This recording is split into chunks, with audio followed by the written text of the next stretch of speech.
have arrived at the next week of our COVID comeback series. In fact, this is our closing session, and I couldn't think of a better person to kind of cap this entire dialogue than the kind of executive leader of the city I live in, Mayor Buddy Choat. Appreciate you joining us. Yeah, today. glad to be here, Ian. Thank you for having me. This is awesome. This has been a good conversation. I think I've shared with you some of the folks that we've connected with over the last few weeks. You have. I hope I don't disappoint you. No. When I think about the responsibility that you have, which is, it's citizens, it's business, it's department heads, it's public safety, it's a lot of stuff. I mean, it's all scalable, right? President of the United States, then you have governors, and you have mayors, you have, it's all scalable, but your responsibility is pretty comprehensive. And so I quite literally couldn't think of a better person to close this conversation. Well, I appreciate it. Yeah. Thank you. In that regard, and I know you served on city council for a number of years before you were elected to mayor. Right. I'm quite certain you anticipated challenges, perhaps nothing like what we've actually experienced in the last 14 months. Right. It wasn't in the job description. I can tell you that. No, none of us anticipated this.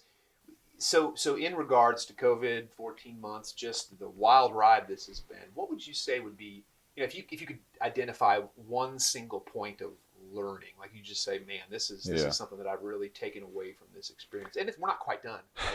Yeah, I think we're still dealing with it. Still dealing with it. But when this thing started well over a year ago, and I'm gonna be honest with you, I was skeptical. I was not as alarmed when I first heard it. I wasn't sure how serious it was, but when it became apparent how serious it was and what effect it could have on not only my family, but my family of Trussville people in the city and the impact it could make, then we took it very serious. And one thing I've learned is our people, and I'm talking about my employees, my department heads, and it carries over to the citizens. They expect a certain amount of leadership, and we provided that for our employees. Outside of this office, people had their own choices to make, and we just tried to do what was good, set a good example when we could. But what I learned from it is it was ever changing. It seemed like daily there was something new that came out of this thing, and we adapted to it pretty well, I think. I agree. I mean, I don't think they say that anytime you're talking to someone, you should try to put yourself in their shoes. Sure. And I truly, even coming to this conversation, you and I have had interactions on other things with the city just because I love this city and the opportunity to serve in it. But I always try to put myself in someone's shoes, and I can't say that I would have wanted to sign up for what you had to deal with, which is kind of the segue to the next question is that when I think about your responsibilities, you have department heads and staff, right? That's tier one, right? That's right. You have the citizens of Trussville, which are the recipients of those department heads and their staff. Sure. And then this is something that you would not have been prepared for, is all of this stuff being pushed down from county, state, federal policy. Which one of those areas was the most challenging, and kind of how did you flow? How did you adapt that and bring? Well, when it first came about, we definitely addressed some policies that we didn't have in place at the time to address this, and what we expected from the employees. But then we kind of relied, a lot came from the governor, a lot of her orders came statewide, what we did. And then from the federal government, it seemed like it was trickling down a little bit slower than what we were getting on a daily basis, even from our county health department and even state health. Right, yeah. Right. And so we were on calls with them every week, several times a week there at first. And it just seemed like that what I would learn on Monday or Tuesday of this week would change next week. There would be something else that they had learned. So we were adapting our policies. We were meeting with our department heads and expressing this to our employees. And then at the end of the day, the challenge was to make sure that we had done everything that we could to implement the right policies. Policy was the biggest thing for me with my employees. But then to the citizens of Trussville, we shut down our senior building, we shut down our athletics, we shut down our civic centers. We did what we had to do. We slowly started coming back, but the biggest challenge was just trying to understand the ramifications of what this may cause us. The evolution. Yeah. Again, it was a moving target. It was, and listen, nobody had experience in it. Nobody knew. A lot of people had opinions. I had opinions. You probably had opinions. What we were trying to do is use a lot of common sense, but still be careful in what we did. Sure. And what I thought was good for me, I need to make sure it was good for everybody, and that means my citizens and my employees and everybody. That is a perfect, and I didn't know you were going to say that, but I just reflected on something, is that it's really easy to get myopic and think like, well, how does this affect me? Sure. And you have to, especially when things are so new and so dynamically changing constantly, you have to step away from that in your role, particularly, right? I mean, you have to step away from it and be like, it doesn't make any difference how yes, I'm one piece of the puzzle, but I have to look at the global, right? Absolutely. All of this. Absolutely. So policy shift was really the biggest challenge. It was a real challenge at first. And, when it came out in March, we didn't have our first a positive test of COVID until the week of 4th of July. And when the first one hit, that was a short week, if you remember. With staff. Yeah, right. So last year, the 4th was on a Friday, so we were closed that week. So one of my employees tested positive on the weekend. So we immediately just kind of went into the mode of, well, let's shut down. It's a short week, a lot of people on the road, but let's all go get tested. Let's find out.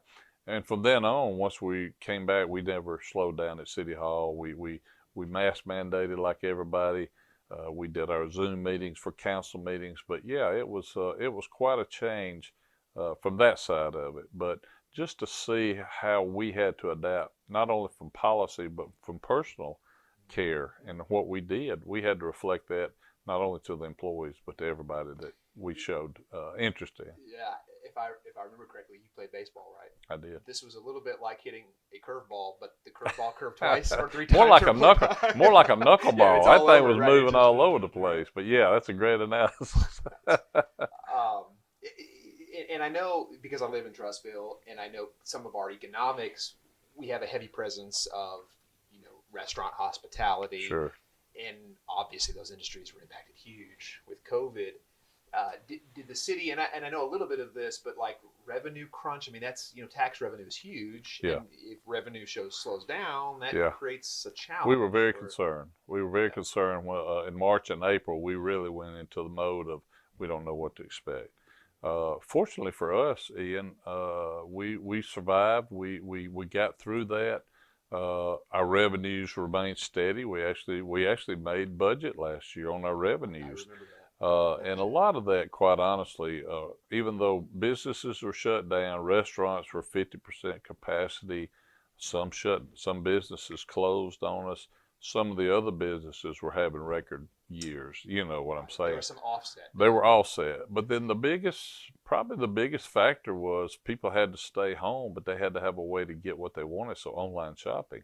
And a lot of people don't know this, but we get a certain percentage of that from the state of Alabama based on population. So we saw that just grow as stores were closing and people were not getting out.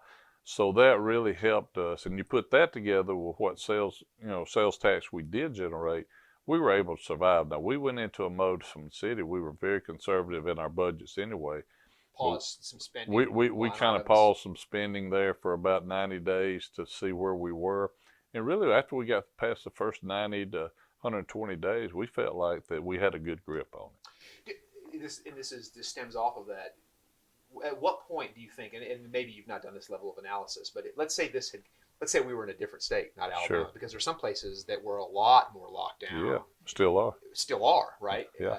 Had this carried on another 2 months, 3 months, 4 months, how long do you think it would have taken before there would have been kind of like, now we really are in a crunch? Well, I felt like had it gone beyond 6 months, that was kind of our target date. We didn't know. We kind of put 6 months up there as a target because that would have been the end of our fiscal year. If we go from March to the end of September, our budget year starts October 1. So we thought the last 6 months, what it did affect, and I think we see that this year, our business licenses are based on previous sales the year before. So we knew some of our local businesses, their business license would shrink a little bit. But we've had, on the other side of that, we've had new businesses to come in that had done well and some of the others that had the record. So really it was a balancing act.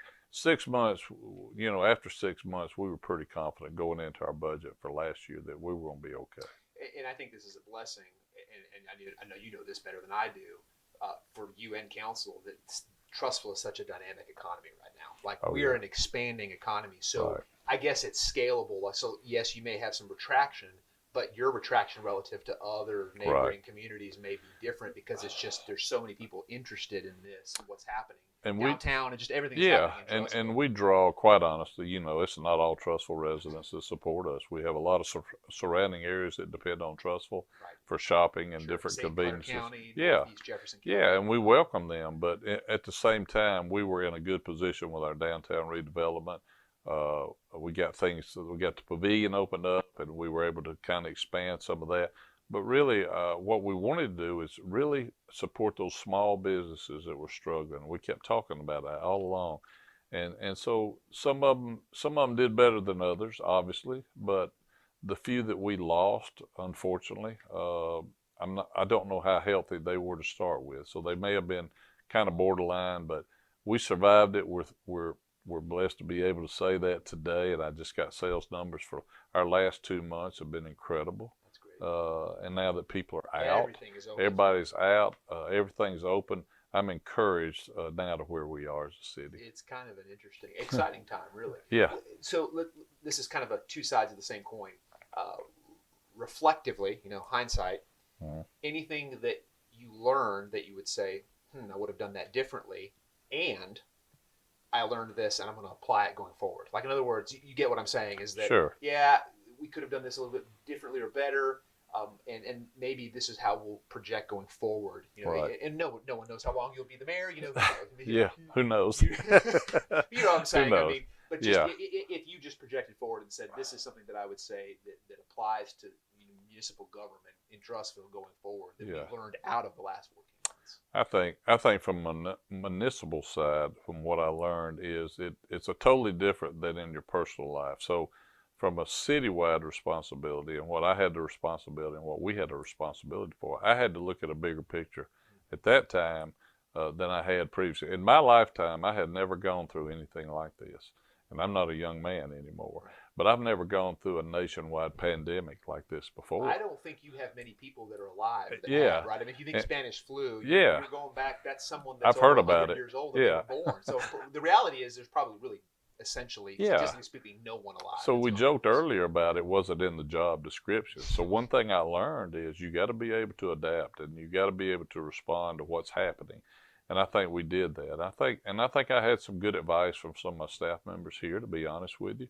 I had great advice from some of my outside people that I lean on, legal counsel. So what I learned from it is we got good people here to help if you're willing to take it. And I've always been willing to take help as needed. And so I feel like going forward, would I change anything? I probably wouldn't change a lot right now, but going forward, I do feel more comfortable if we had to do this again with the people that I've had around me and people that have responded that wanted to help. They reached out to me a lot of times and said, hey, I want to run something by you to see if you'll help. And then a lot of times it did, to be honest with you. That's great. What I would summarize that is, and this may be a little cliche, but a good leader is only as good as the people that they surround themselves with, right? Sure, I mean, that's basically what you're saying. Yeah, I mean, I do a lot of things. I wear a lot of hats, but my hats fit a lot of people around here, to be honest with you. And not just employees, but I'm talking about people like yourself that are involved in the city, that serve on committees and board members. I mean, that's the life of this city right here. And we're very fortunate to have great boards, great committees, great volunteers.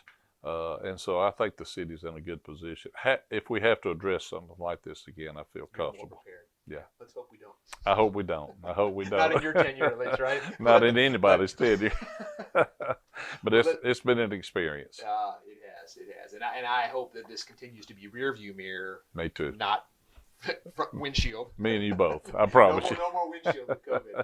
Well, Mayor, I appreciate your time very much. This has been insightful. Hopefully our viewers appreciate this perspective because it's broad. You have an executive responsibility for a decent sized city. Well, I appreciate you asking me, and I want the people to know that the city of Trussville is here for them.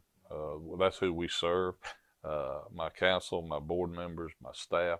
It's all. And I heard a saying today is together we're better. So as one, we're better than we are trying to be on our own. So sometimes it's messy, but if you understand people's hearts and vision, then it's a lot. It makes everything line up. Yeah, a lot of great people here. That's right. Yeah. Thanks, everyone. We'll connect on our next series coming up. Ian Maddox, HMFB.